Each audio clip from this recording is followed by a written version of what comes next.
artículo de Bourdieu que dice que el tiempo es una de las propiedades sociales más desigualmente distribuidas. Y a mí me parece que confiscarle al poder el tiempo es un acto muy interesante, que es lo que estamos haciendo nosotros ahora.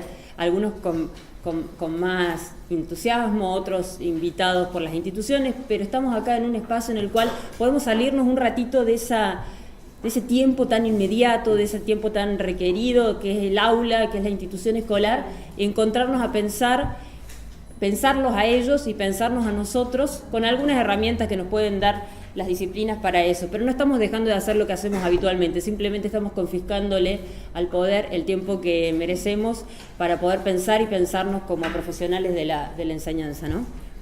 Le decía a Adriana que a mí la manera que más me gusta que me presenten, porque es desde donde hablo luego, es que soy profesora, básicamente, es lo que más me gusta hacer, probablemente a lo que le dedico más tiempo. Soy profesora en Historia en el nivel secundario y profesora en la cátedra de residencia, en la cual formamos profesores en Historia en la Universidad Nacional de Córdoba, ¿no? Así que el aula es como el lugar de mis desvelos, de mis inquietudes. Desde ahí trato de hablar, ahí trato de volver en la investigación y espero que entonces esto que les proponga no parezca tan alejado de sus propias inquietudes o que generemos algunas nuevas también, ¿no? Lo que voy a hacer es intentar desde el lugar, desde donde yo puedo pensarlas, que es básicamente la mirada más desde la historia, hacer un recorrido común de esa dificultad, pero también de esas potencialidades que tiene sentirse interpelado por el título de Ciencias Sociales, Formación de la Ciudadanía. Hay una carta que escribió ECO a los profesores, una carta al maestro se llama en la traducción, que dice, relataba que un estudiante, para provocar a un profesor, le había dicho, disculpe, pero en la época de Internet, ¿usted para qué sirve? Dice, es una carta muy interesante, tiene varias partes, pero yo retomo la última parte y dice, he dicho que el estudiante dijo una verdad a medias, porque ante todo, digo, esto de que en la época de Internet, ¿usted para qué sirve? ¿No? Porque ante todo, un docente, además de informar, debe formar. Los medios masivos de difusión informan sobre muchas cosas y también transmiten valores. Pero la escuela debe saber discutir la manera en que los transmiten y evaluar el tono y la fuerza de argumentación de lo que aparecen en diarios, revistas y televisión. Y además hace falta verificar la información que transmiten los medios. Primera cuestión para pensar, creo yo, uno de los grandes desafíos de la ciudadanía es esta distinción que hace ECO entre informar y formar y el rol que tiene el docente en esa intermediación.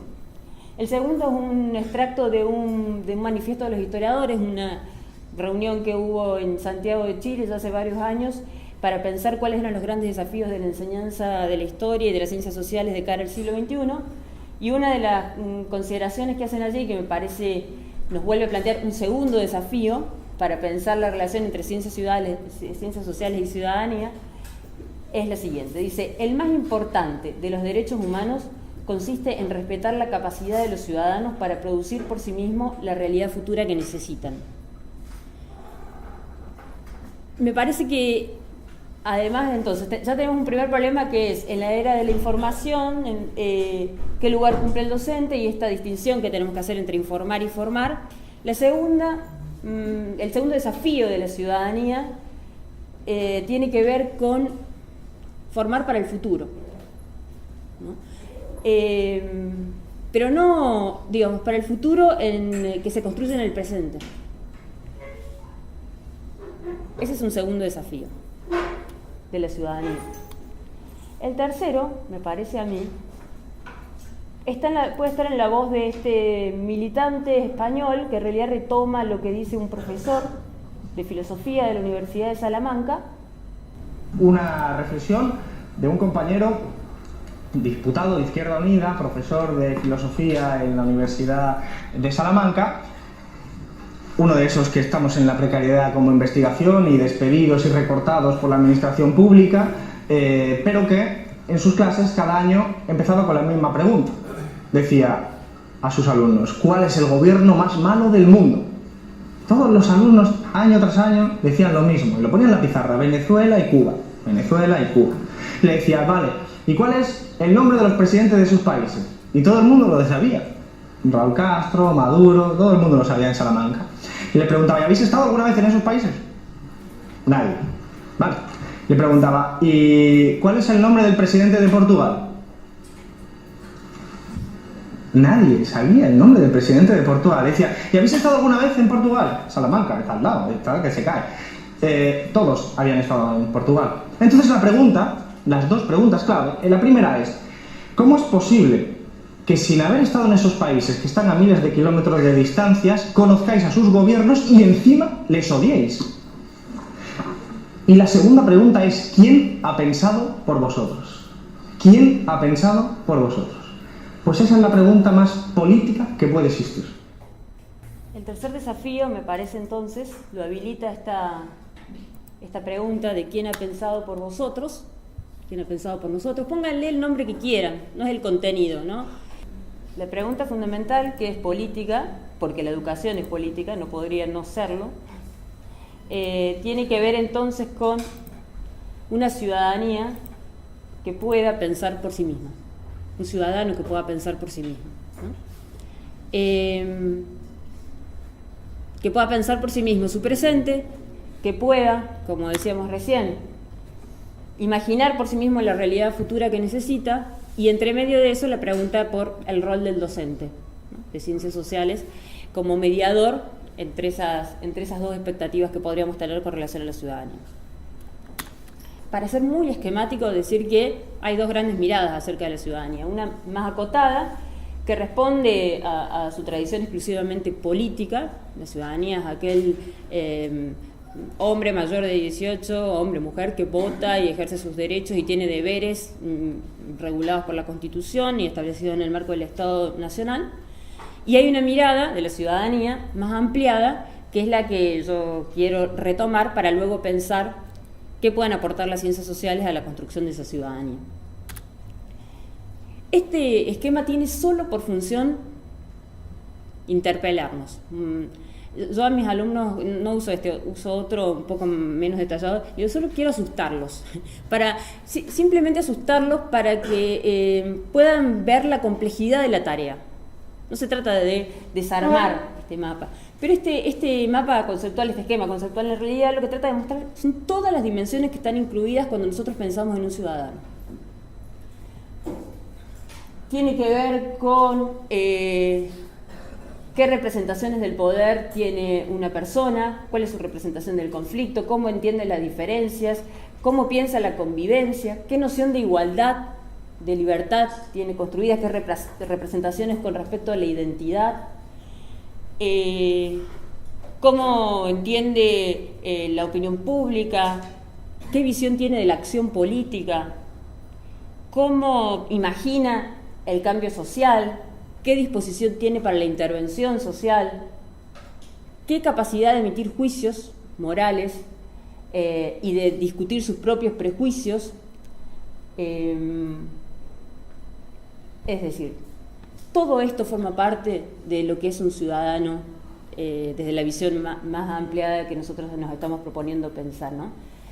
Y si uno dice, efectivamente, esto es un ciudadano, ¿no?, o al menos estas dimensiones forman parte de la ciudadanía deseable, si ustedes quieren, de que si uno quisiera pensar en quién es aquel alumno que es ciudadano y que quiere que salga luego de la escolaridad formado de determinada manera, uno dice, bueno, si efectivamente quisiera que pudiera haber construido herramientas para un ejercicio de la ciudadanía que sea responsable en todos estos sentidos. Y ahí la primera pregunta es, si estamos de acuerdo con eso, ¿cuánto hacemos para que eso suceda en el aula, ¿no? A mí me pasa mucho que cuando le pregunto al profesor para qué sirve enseñar historia, siempre me dice, para entender el presente. Y después uno va, observa 2 meses de clases seguidos y el presente nunca estuvo en el aula. ¿Cómo es que los pobres chicos de 14 años van a relacionar los sumerios con el presente? Es un enigma que 15 años después no logro descifrar. Y estoy segura que el profesor no me miente. No es que me está diciendo lo políticamente correcto. De verdad, los profesores en historia pensamos que la enseñanza de la historia sirve para entender el presente. Pero hay poco de eso, poco de las actividades, de la forma de pensar los contenidos que necesitamos para que eso suceda en el aula de historia, ¿no? Entonces, más amplio en las ciencias sociales, ¿cuánto de esto están en nuestras clases, cuánto de esto hacemos, cuánto proponemos como tema, cuánto de nuestros temas permiten, por ejemplo, pensar las diferentes versiones o las diferentes concepciones de igualdad que podemos tener. Porque igualdad para Juan, que está en el primer banco, no es lo mismo que la igualdad para Pedro, que está en el último. Y no es lo mismo que lo que yo creo que es igualdad. ¿Cuántos casos selecciono a lo largo de mi año para que sean potentes para pensar la noción de igualdad? Una igualdad, una igualdad de derechos, una igualdad que tiene que ver con la justicia social. ¿Qué tipo de igualdad estamos pensando? ¿Qué es ser iguales? ¿Cómo se admite la diferencia dentro de la igualdad? ¿No? Si uno empieza a pensar, piensa en sus clases, en sus últimas 10 clases. ¿Cuánto de esto atravesó la selección de contenidos de las actividades que hicimos? ¿En qué medida estamos habilitando a pensar identidades que no sean solos, por ejemplo, las del Estado-Nación? ¿Cuántos casos hemos seleccionado cuánto trabajamos Bolivia? Un Estado plurinacional. Porque nuestros alumnos tienen incorporada la idea de identidad nacional. Desde que están en jardín de infantes, antes de 3 años, los han formado en eso. Los rituales escolares, la selección argentina, etcétera. Es la identidad que han construido. Cuando uno le pregunta, la mayoría de las investigaciones están dando cuenta de eso todavía, hasta hace pocos años. ¿Desde cuándo somos argentinos? Desde siempre. ¿Quiénes somos los argentinos, los blancos? ¿Quiénes no son los argentinos, los indígenas? Esas imágenes siguen estando presentes, y entonces la pregunta es, de nuevo, ¿cuánto incorporamos en nuestras clases de actividades y recursos? Porque no se trata solo de pensarlo como un problema, se trata de darles el tiempo, darle las estrategias, darle los contenidos, trabajar los casos, para que podamos discutir esas nociones que hacen a la formación de un ciudadano. Piensen cuántas veces en sus clases aparecen como actores sociales personas que no sean blancos, hombres y vinculados al Estado. ¿Cuántas veces aparecen las mujeres como un actor social? ¿Cuántas veces discutimos la identidad de género? Quiero decir, hay un montón de cuestiones que hacen a lo que nosotros después esperaríamos de un ciudadano que emite una opinión en el espacio público, que actúa en el espacio público, que en nuestras clases difícilmente están, ¿no?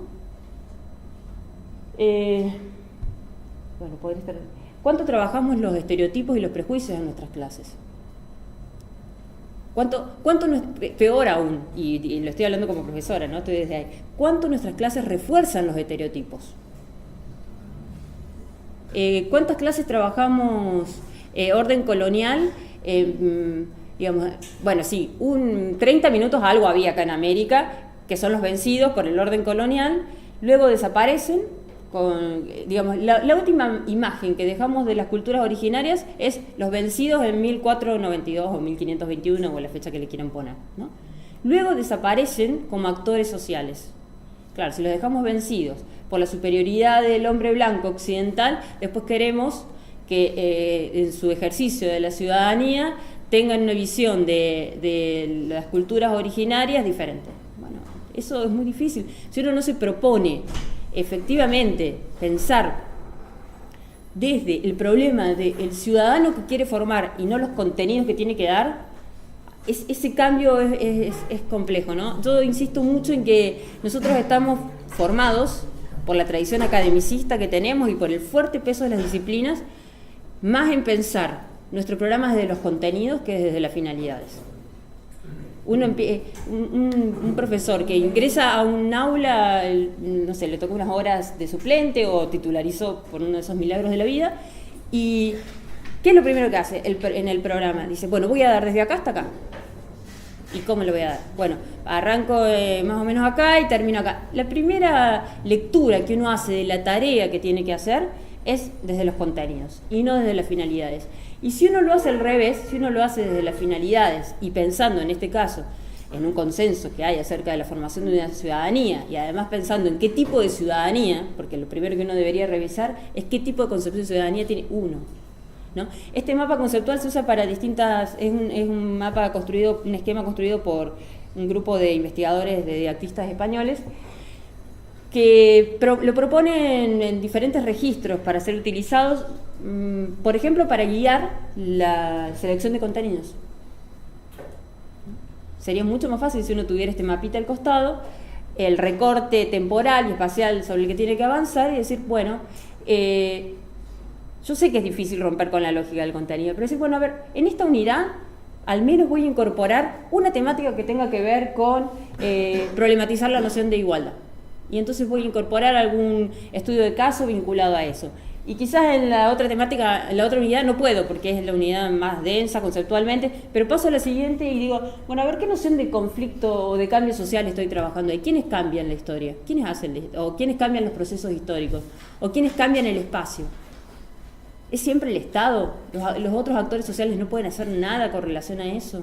¿Es siempre solo el Estado? ¿No hay otras escalas que estén definiendo esas cuestiones?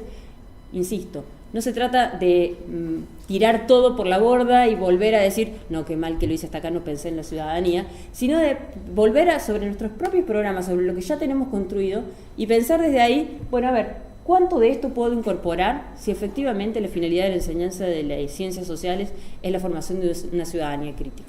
Una primera clave, me parece a mí, para analizar las finalidades de la enseñanza de las ciencias sociales, en este caso, la formación de ciudadanía, tiene que ver con entender que nosotros somos parte de algo más grande, ¿no? Porque si no también uno puede caer en falsos voluntarismos o deprimirse absolutamente, decir acá no se puede hacer nada. Entonces la mejor manera de poder interpelar eso es ser consciente de dónde estamos, quiénes somos, qué se espera de nosotros y en ese lugar encontrar los intersticios que tenemos, ¿no? A mí me parece que uno tiene que poder pensar que en la escuela se transmite desde el currículum un recorte de la realidad, ¿no? Eso es así, es el resultado de un campo de batalla, de una lucha por definir ciertos bienes culturales que tienen que ser transmitidos a las jóvenes generaciones y nosotros podemos estar de acuerdo o no con lo que se define que se transmite.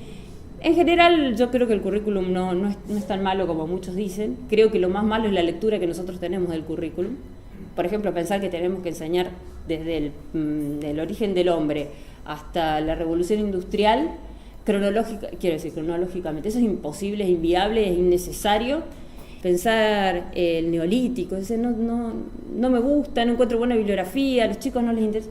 Y después comencé a entender, por ejemplo, que era un excelente espacio temporal para trabajar otras formas de relaciones sociales y de relaciones de propiedad, ¿no?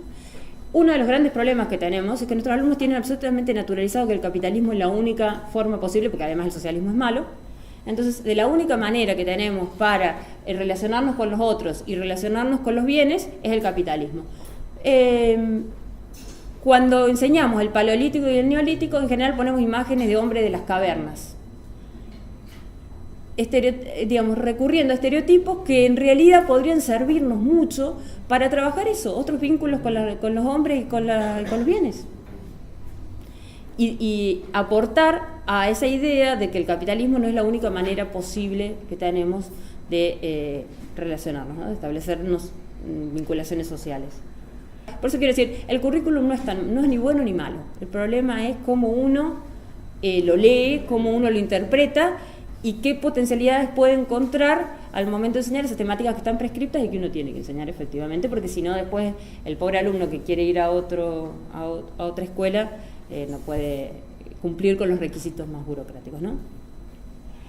Bueno, decía, sabemos que eso que enseñamos es un recorte de la realidad, que es el resultado de una batalla que se ha dado en el espacio de definición curricular, pero también podemos pensar que nosotros tenemos ahí intersticios que tienen que ver con cómo leemos ese resultado de la distribución de poder en un momento determinado, que es el resultado de luchas que se dan en el campo y que por lo tanto no es neutral.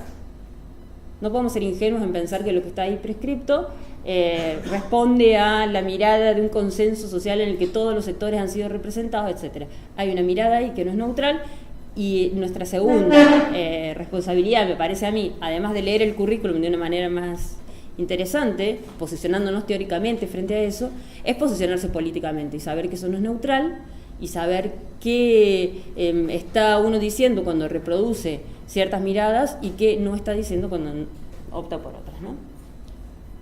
Y también tenemos que saber que ese espacio donde esto sucede, que es la escuela, es una escuela que no es transhistórica, es decir, no ha estado siempre ahí, no ha estado siempre de esta manera. Es una escuela que surge con el capitalismo y entonces podríamos sospechar que tiene algo que ver con él. Así como el Estado-Nación, también podríamos hacer un montón de juegos de pensar cuántas instituciones que nosotros tenemos como naturalizadas en realidad tienen que ver con un momento histórico particular y uno podría empezar a sospechar que existen vinculaciones entre una y otra dimensión. Pero el vincularla con el capitalismo no significa de ninguna manera generar un manto de sospecha tal en el cual la escuela no tenga ninguna posibilidad de hacer otra cosa que reproducir las relaciones propias del capitalismo, ¿no? Lo hace también, reproduce las relaciones del capitalismo, relaciones de clase, relaciones de género, etc. Pero también, y a mí me parece interesante porque si no, digamos, en algunas versiones más extremas podría convertirse en un ataque a la escuela pública y lejos estamos de querer hacer eso. Además de ser un lugar que puede reprimir en esos términos, es un lugar que también puede liberar. Y entonces algunos autores, posicionados desde la perspectiva crítica, van a decir que esa es la naturaleza profundamente contradictoria y dicotómica de la escuela, ¿no? En ese espacio nos tenemos que ubicar.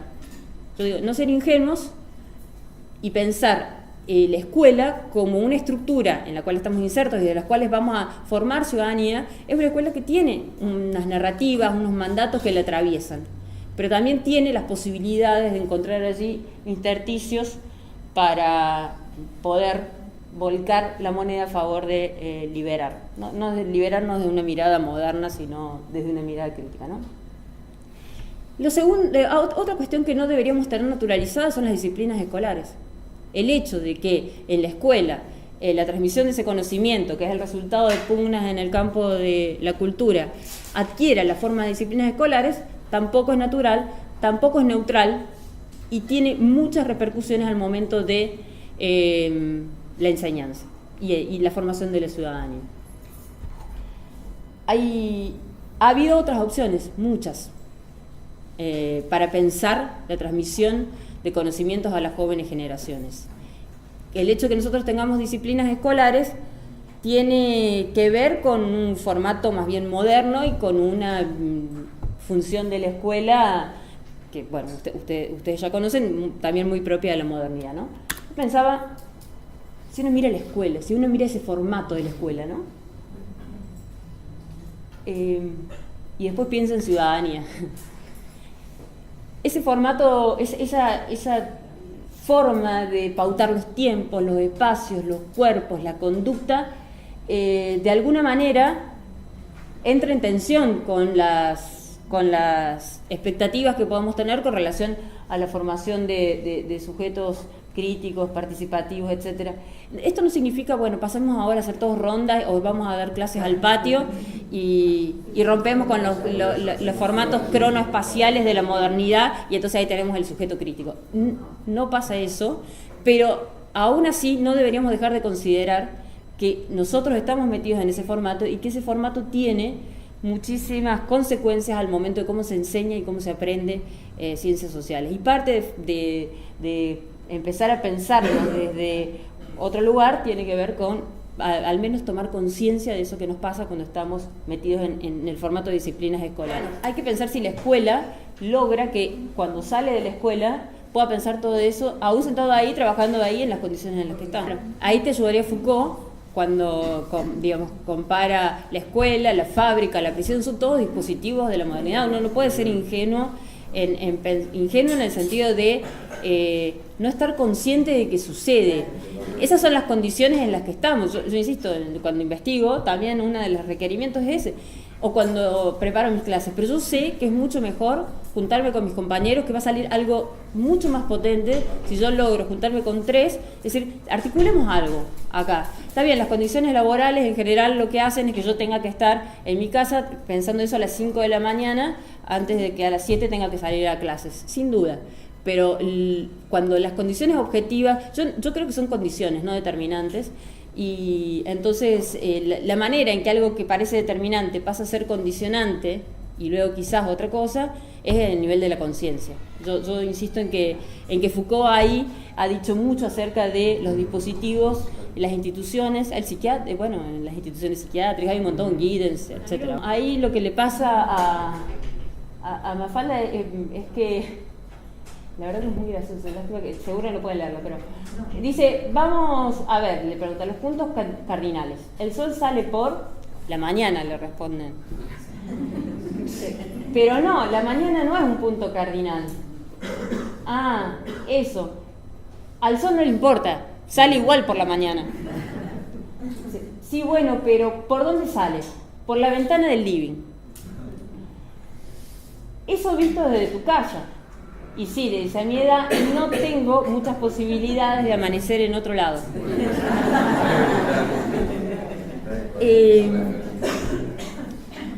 De nuevo, para seguir pensando ciudadanía y ciencias sociales, ¿no? ¿Qué pasa con los saberes que traen nuestros propios alumnos? ¿Cuánto la escuela, cuánto el aula deja ingresar? Pero no los deja ingresar por una falsa simulación democrática. ¿Cuánto los toma en consideración? ¿Cuánto los considera válidos?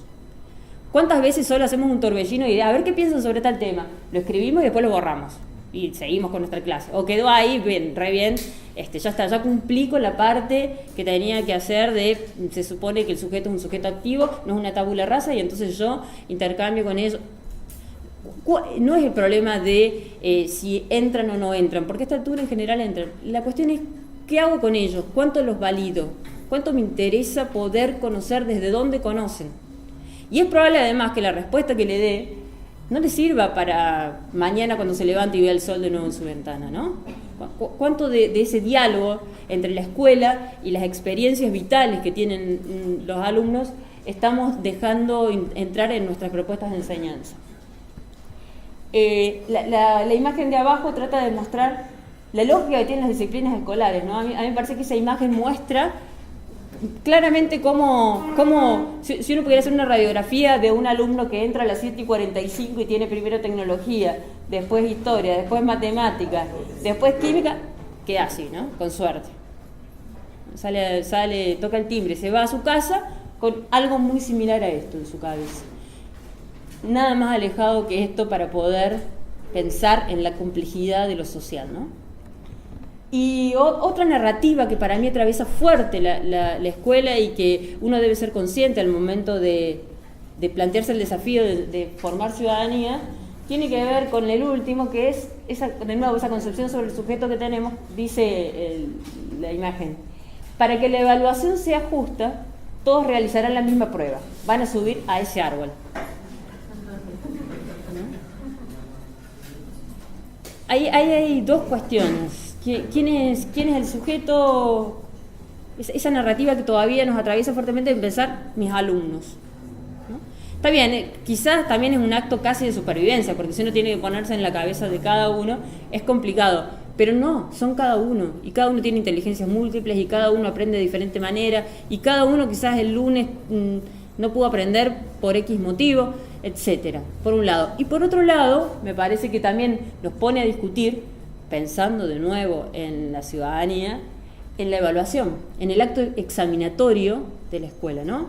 Esas son algunas de las cuestiones que nosotros tenemos, me parece a mí, como muy internalizadas del formato escuela y del formato disciplinas escolares, que deberíamos por ahí empezar a revisar, a rediscutir en qué medida eso es coherente con el planteo de la formación de ciudadanos y sobre todo el tipo de pensamiento que estamos intentando generar en ellos para constituirse como ciudadanos críticos. Bueno, hasta ahí una primera aproximación a pensar la complejidad de lo que estamos proponiendo, porque nadie dice que sea fácil esto.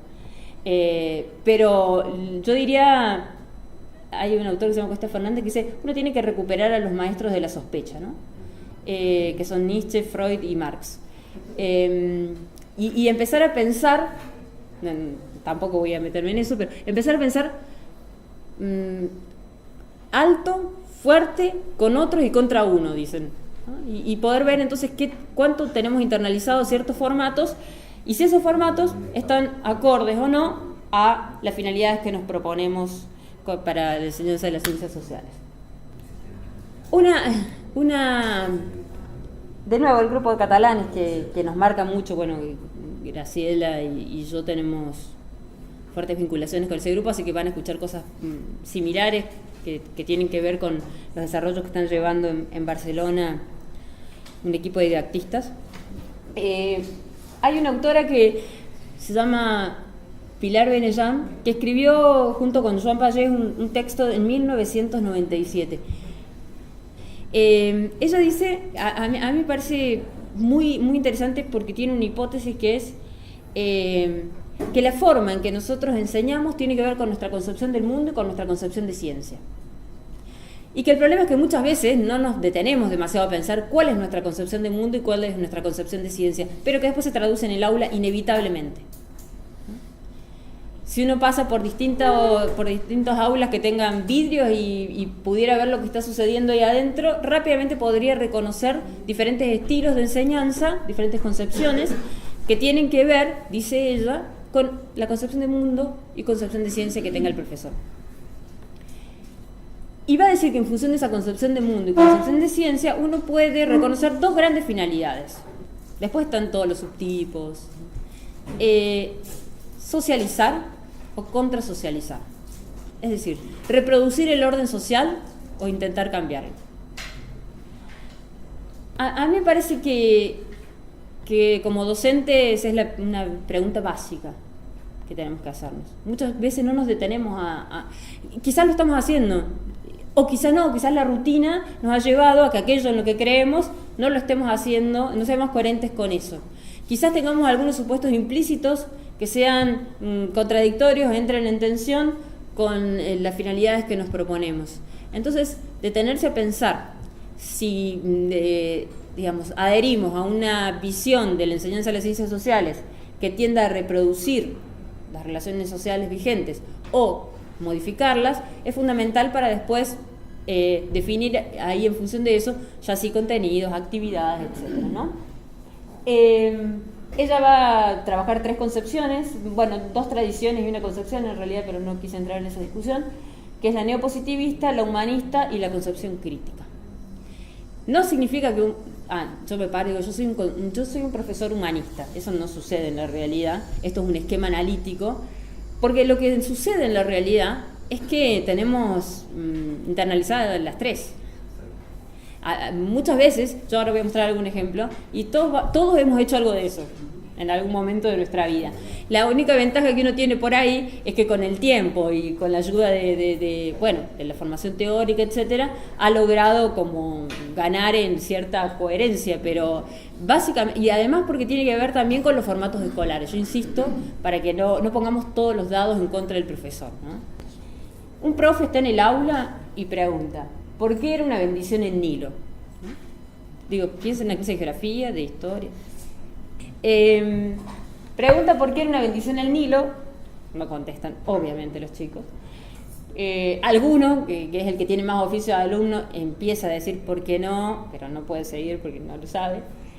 Entonces la profesora llovía, claro, completa la frase, que es la tendencia que tenemos todos en ese minuto, en ese segundo de silencio que sucede en el aula. Ahí contesta el alumno, llovía, porque la profesora ya prácticamente estaba haciendo así. Esto se llama diálogo triádico, cuando uno está esperando la respuesta del otro, el otro no la dice y empieza a hacer como mímicas para, si lo saben ustedes. Bueno, llovía. ¿Cuáles eran los cultivos?, pregunta la profesora. Nada, ninguna respuesta. ¿Cómo se llamaban las pequeñas poblaciones de los pueblos egipcios y qué personaje las unificó? Los alumnos saben nomus, cosa que no sucede nunca en la universidad, por ejemplo, cuando yo les pregunto a los de cuarto año cómo se llamaban, ¿cuántos nomos en total? No contestan. 42, dice la profesora. Es el mismo número que el de los jueces que integraron el tribunal de Osiris. Había 2 partes, el Alto y el Bajo Egipto. Después vino un rey y los unificó. ¿Cómo se llamaba el rey en Egipto? Faraón, contestan los alumnos, que eso siempre lo saben.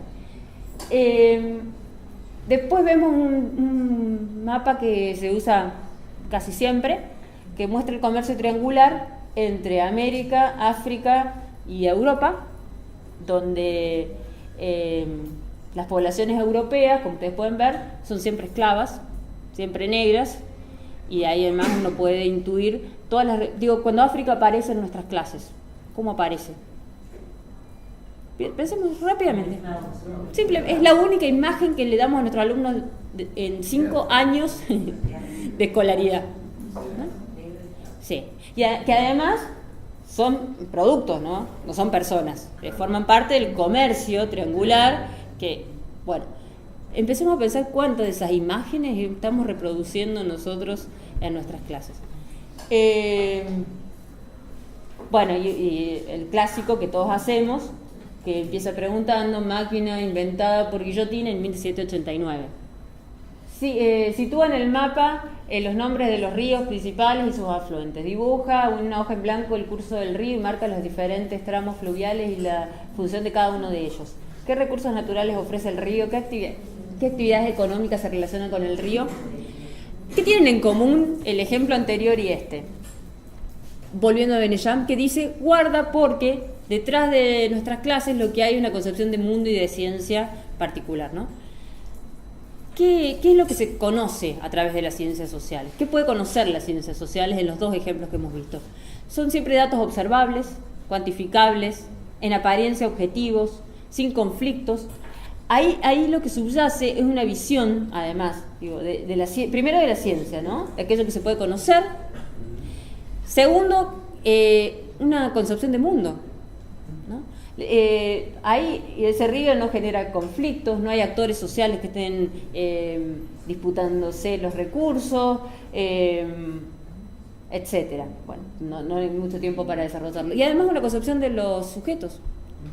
El sujeto ahí no puede, el alumno, ¿qué puede hacer más que reproducir? Acordarse en memoria que 42 eran los gnomos y que además hay una fragmentación tal del contenido, hay una escasa problematización, hay un supuesto sobre el sujeto, hay un requerimiento que básicamente termina generando memorización, repetición, etc., ¿no?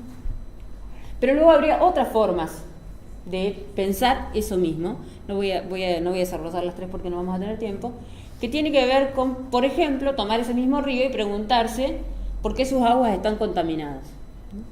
Y entonces trabajar con fotografías, con textos y preguntar cómo se manifiesta la contaminación, qué repercusiones se ven a simple vista, qué repercusiones no se ven pero se pueden deducir, cuáles son las causas, quiénes son los responsables, qué medida tomarías contra quienes contaminan el agua de los ríos, cómo te gustaría que fueran las aguas de este río en los próximos 50 años, para que sea así, qué se debería hacer. Pensar el problema del río desde esta mirada plantea una concepción de ciencia absolutamente diferente. Acá hay la ciencia acá es una herramienta para pensar algunas cuestiones, no es la verdad absoluta, objetiva, fiable, cuantificable que veíamos antes. Hay una concepción de sujeto absolutamente distinta. Acá se incorporan sus representaciones, pero además se le pide que sea capaz de imaginar, de proyectarse, que de alguna manera se constituya como un actor social que puede de alguna manera modificar esa realidad que está estudiando. Y también una concepción de mundo distinta por parte del profesor, que está tratando de mostrar que el mundo no es consensual, que el mundo es conflictivo, que hay intereses, que tenemos que ser capaces de leer esos intereses y de poder actuar sobre ellos, ¿no? Dos, entonces, maneras distintas de entender que tienen que ver con finalidades diferentes, unas más socializadoras, las otras contrasocializadoras. Participar en las elecciones, ¿es un derecho o un deber? Fíjense la manera distinta de empezar a entender los derechos y los deberes. En la población A participaron de la elección el 75% de las personas que tenían derecho a voto. El partido ganador alcanzó la mayoría absoluta, es decir, participaron 75% de las personas y alcanzó la mayoría absoluta el partido ganador. En la otra población, al lado, un partido obtuvo mayoría absoluta, el 55% de los votos, pero solo pudo votar el 20% de la población. Reunidos en grupo, comparen las dos situaciones referentes a los resultados electorales. ¿Qué diferencia hay entre la victoria de la población A y la población B? ¿Es democrático que en la población B gobierne el partido que ha ganado las elecciones? Es decir, un partido que había ganado con el 20% de los votos de la población y obtuvo mayoría absoluta con el 55%. ¿Cuál creen que es la situación más deseable? ¿La de la población A o la de la población B? ¿Por qué? ¿Creen que estas diferencias tendrán consecuencias en el trabajo futuro que va a tener ese gobernante? ¿Por qué? ¿En qué población están mejor representados los habitantes? ¿En A o en B? ¿Participar de las elecciones debería ser una obligación? ¿Por qué? La manera en que se termina de construir la idea de si las prácticas electorales son un derecho o un deber aparece acá con una complejidad mayor que tiene que ver con desnaturalizar la idea de derechos y de deberes, por ejemplo, y mostrar además que la concepción que nosotros tenemos acerca de eso tiene consecuencias en las prácticas. Si la finalidad más importante de las ciencias sociales y humanas y de la propia historia es comprender y superar los problemas sociales a los que se enfrenta nuestra sociedad, la solución no está en el conocimiento aislado de cada ciencia, en la acumulación de saberes, ese modelo que habíamos visto de la regla colgada, sino en las aportaciones de cada una de las ciencias a una solución interdisciplinar del problema o del conflicto social al que nos enfrentamos.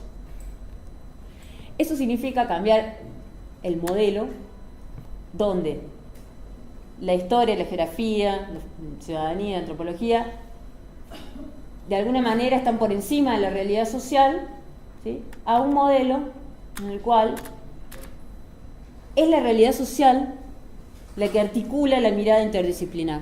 La realidad social necesita, para ser comprendida, porque es compleja, porque es diversa, porque es cambiante, porque es conflictiva, del aporte de distintas miradas. ¿Qué tenemos en común todos los que estamos acá? La economista también y la profesora de literatura. Que nosotros en realidad formamos en el pensamiento social. Después, cada disciplina tiene una especificidad para aportar a la formación de ese pensamiento social. Pero nosotros estamos formando ciudadanos, en realidad, no estamos formando ni pequeños historiadores, ni pequeños geógrafos, estamos formando ciudadanos que tengan un pensamiento social, a los cuales las disciplinas pueden aportar el pensamiento geográfico, el pensamiento histórico, cada uno con su especificidad. ¿Qué es el pensamiento social?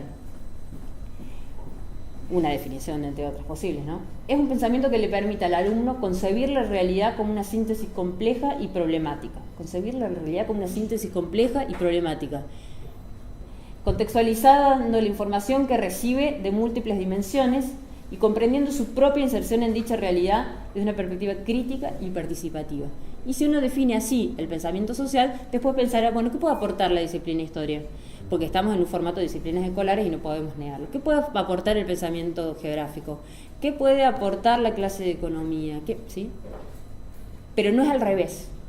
Nosotros hacemos el camino inverso en general. Para mí, para cerrar, comprender la realidad social implicaría como dos grandes cuestiones. Por un lado, comprender que lo social es complejo. Y hay dos cuestiones que a mí me parecen fundamentales en la formación de ciudadanía y que tienen que ver con la pregunta esa de quién ha pensado por nosotros, por ustedes.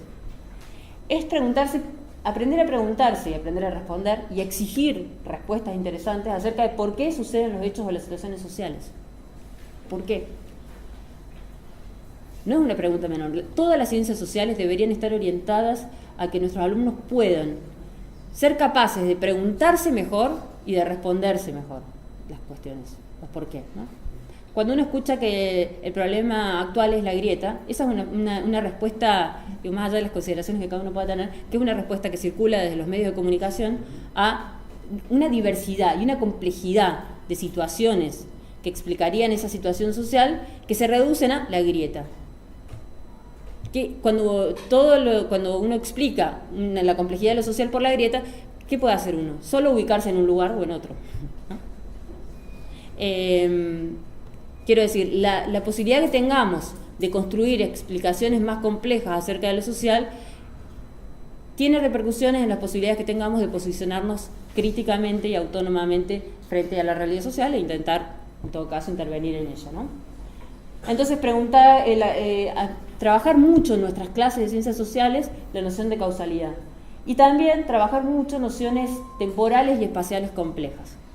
Son como dos claves, ¿no? Poder aportar.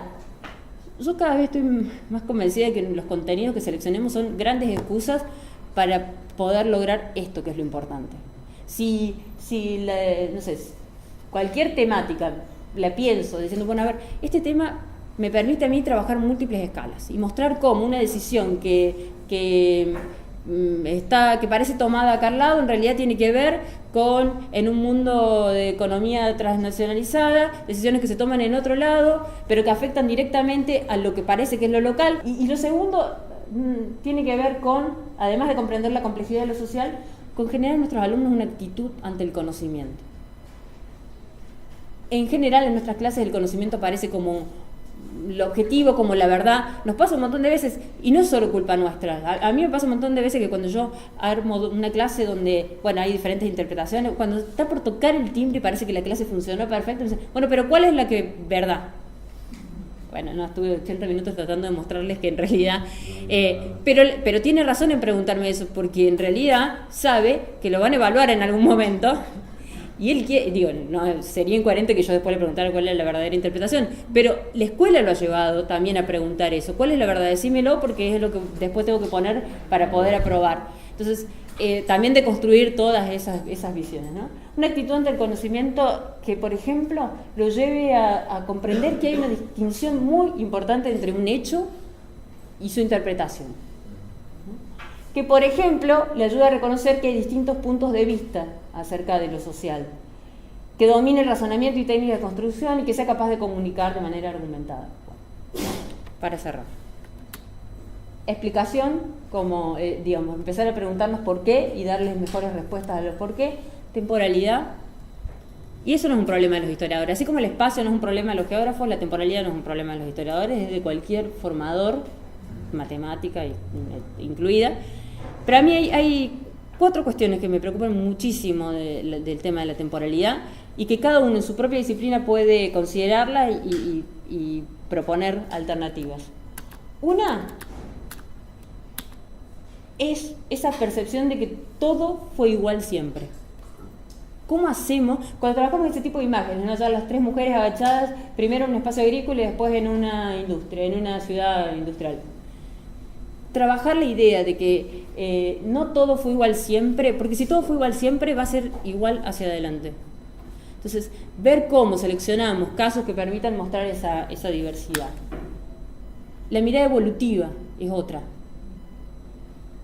Otra cuestión que es un supuesto que en general no se incorpora en las que es un supuesto que tienen nuestros alumnos, una representación que tienen nuestros alumnos y que nosotros en general no interpelamos con actividades concretas, con contenidos concretos.